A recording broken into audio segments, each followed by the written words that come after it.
Right now, though, let's get some music. I'm going to be back in a moment. From the villages of Western Kenya to the airwaves in Nairobi, we meet a multi-talented journalist who isn't afraid to dig deep and leave his mark on primetime television. The chance and the opportunity to arrive at the best available version of the truth is something that's exciting for me. I've reported from something like 40 countries. I have interviewed business leaders, global icons, Oscar and Grammy winners, presidents, prime ministers, all of those different things. And I'm only getting started. Hi, I'm Larry Madowo, broadcaster, writer, speaker, traveler, fighter of trolls, based in Nairobi, and this is my Africa.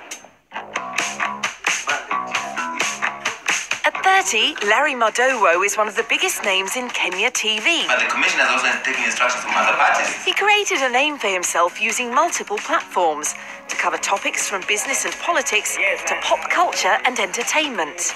I work on television, I work on print, I work online, I work on radio as well.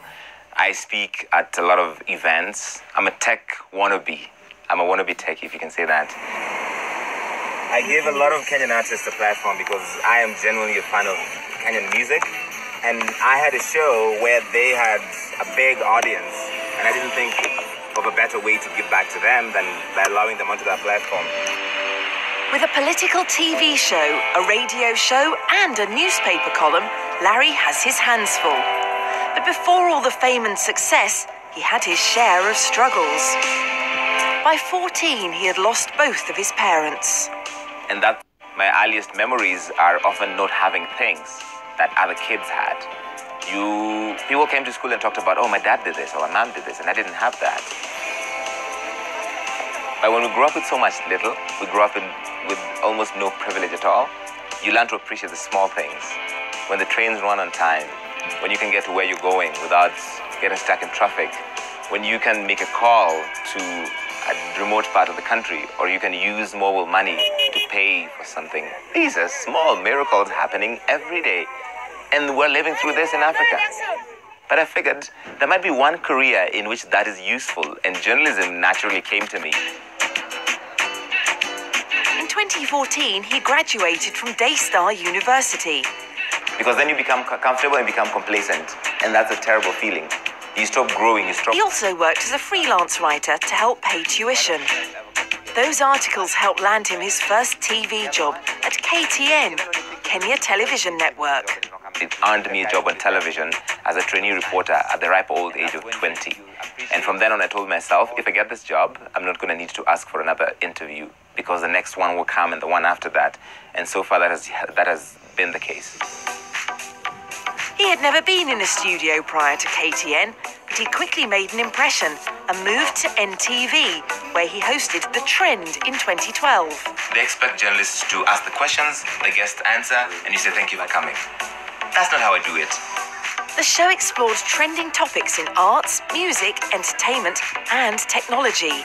Thanks to you and my amazing team, we have built the highest grossing show on TV. People began to relate with it, and the more and more people started watching it, and it brought Kenyan arts and culture into the mainstream, onto primetime, which had not been done before.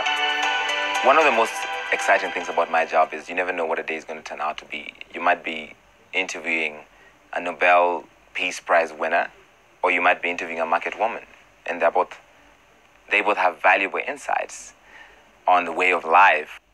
President Kagame came on, Lupita Nyong'o came on, Malala was on the show, Idris Elba, people like those. And it's just this little show in Kenya that had all these people coming on. It was really great to do.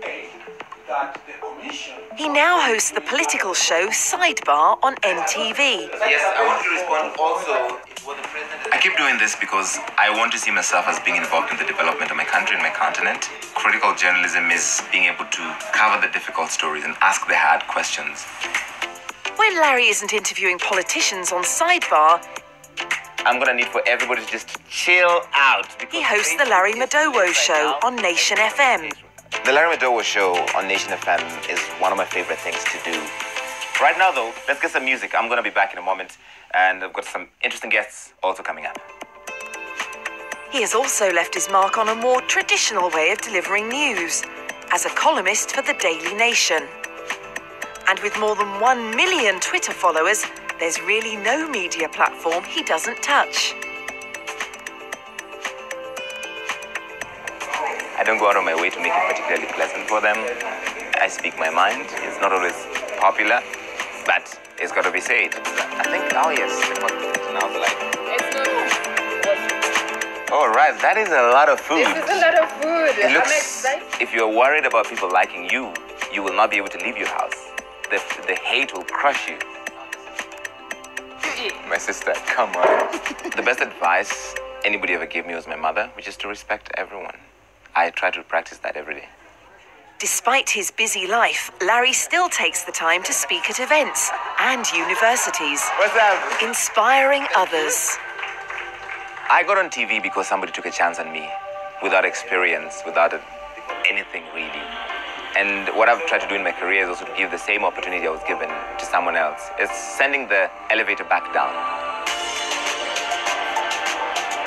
The kind of impact I wish to make in my Africa is to show a lot of young kids growing up from underprivileged rural backgrounds like me that it is possible. If you have it and you work at it, the whole world is yours for the taking. Street photography is my passion because there is so much positive stories to tell about my people. This is the least contribution that I can do for my country, Somaliland.